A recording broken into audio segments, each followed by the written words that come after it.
Hey, good afternoon. I'm Dan Fitzpatrick here. It's Saturday, October 18th, and I want to look at Lakeland Industries. This is more really kind of a trading tutorial than it is a trade. Here's your trade. Don't buy.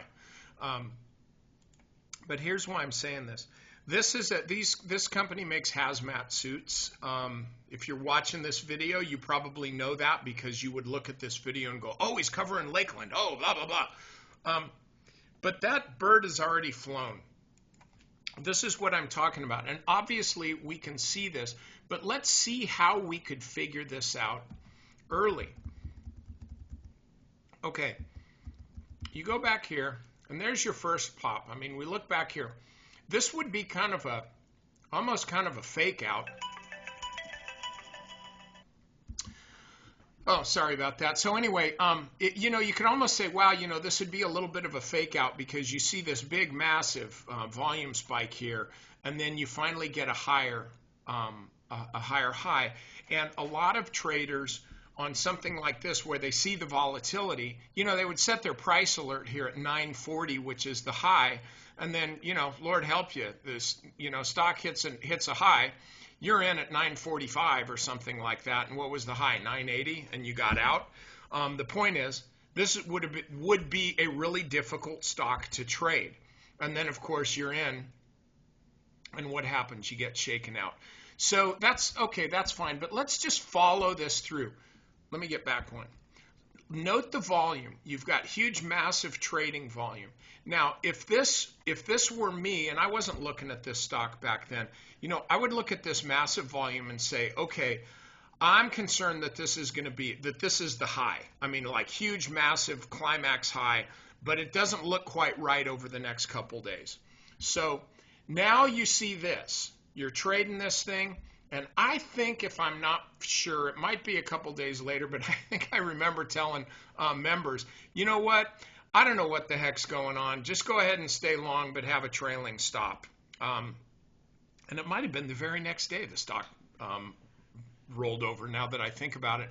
But so you look at this, and you're a volatility trader, and you say, okay, I'm in. So you're holding this thing through the intraday volatility, even stronger volume here. Now, right about here, though, you've got to start looking at the percentage gains. And look, the company sells hazmat suits, and you know what's going on. You're not going to have everybody having a hazmat suit in their garage for every single person. It's not going to happen, but still big demand for this stuff because of what's happening. So you're long the stock. You see this. Now, you have to understand this will not go to 50. Okay. It's just not going to go to 50. It's a story stock. Okay. So you have to be you've got to be watching volume. You have to be watching I like to look at the intraday lows. As long as the intraday lows are higher, that tells you that each day the weakest the stock is stronger than the prior day's weakness. So you want to be watching these intraday lows. Okay, now I look at this, you got to think blow off top. I mean, it's got to be a blow off top, right? There's only one problem with that. There's no intraday reversal. See, I mean, now you got to really be looking at this. By the way, intraday lows still working well. It's working very nicely, but you see how the stock's walking along the upper Bollinger Band, like well above the upper Bollinger Band. We can even change this to 3 standard deviations. It's like 99.9% of the time supposed to be inside those. So now this is really blasting out above there. It's breaking all the rules. You got to get out, right? But the stock's not showing you a capitulation. It's not showing you an intraday reversal. It closed near the top of the range. Okay, now you look at this. And by the way, I'm not just taking you on a play-by-play down memory lane here. I want you, because we've got a lot of volatile stocks these days in the biotech field, as well as some others. There's always stuff. So you want to learn how stocks trade and then apply this type of thing to your other thing. to your other stocks. You're never going to get it all. You're on something like this. If you get out at the exact top, don't pat yourself on the back. You just totally got lucky. Okay, you're not all that. But on here, you can look at this and say, well, this is kind of a spinning top. It would need to be a little bit higher than that. But the thing that really gets the attention is, number one, how high it is above the upper Bollinger Band, how the stock, like it closed here at what, 1772. The low here was 1764. I mean, so basically about the same level. So that it's like when the stock came down to where it closed yesterday, people were buying it. They weren't selling it, but we still have higher intraday lows. So what do? Say, well, I'm out of here. No, not yet. I mean, you're going to have to give up some in order to stay in a really volatile stock for longer. Instead, look at the low here, 1764, and say, you know what? I'm definitely not going to be getting out at the exact top, but if this stock trades below, say, 1760 or something, then that's my exit. I've ridden it all the way up from here. I got a monster trade. I could just go ahead and sell. In fact, now that I remember, I'm pretty sure I suggested to people down here, somewhere lower than it ultimately rallied to by far, that, hey, you may want to take some profits. So I would have been wrong about that.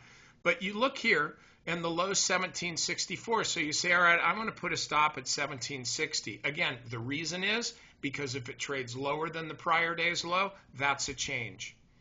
Well, you didn't get stopped out that day, did you? So you're still long, still got higher. Oh, even now, you're still long. Why? Because the intraday low here was 2025. The intraday low here is 2075. So even though we got a massive reversal, and this would scare the snot out of me, I would definitely want to be getting out here, but I wasn't making this trade. What do? You say, oh, okay, well, I'm going to raise my stop now to the low here is 2775. The low here was 2025.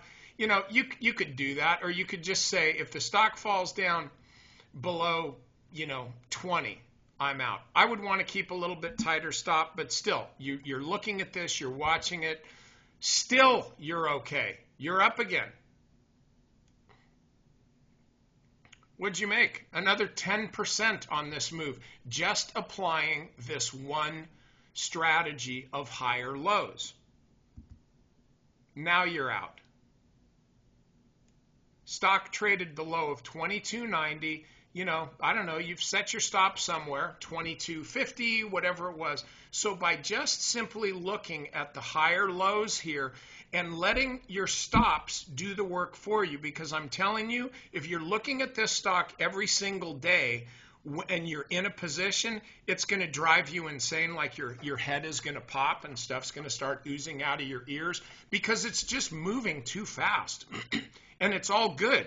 You're making a boatload of money and you want to hold it as long as you can. Shoot, you sell it. Oh crap, I got to buy it back. So you're doing this and that, and you're trading around this, and you're not really realizing until later that if you just bought it and hung on, you wouldn't have got it all, but you'd have got a lot of it by just simply adhering to raising your stops every day to just below the latest intraday low. As long as that intraday low is higher than the prior day's intraday low, you stick to that strategy, and you'd have been out right around here. Close to the top? Not really. You're out at 22.55. The stock ultimately goes up to 30. Okay, you had a heck of a pullback, like 25%, but that's trading.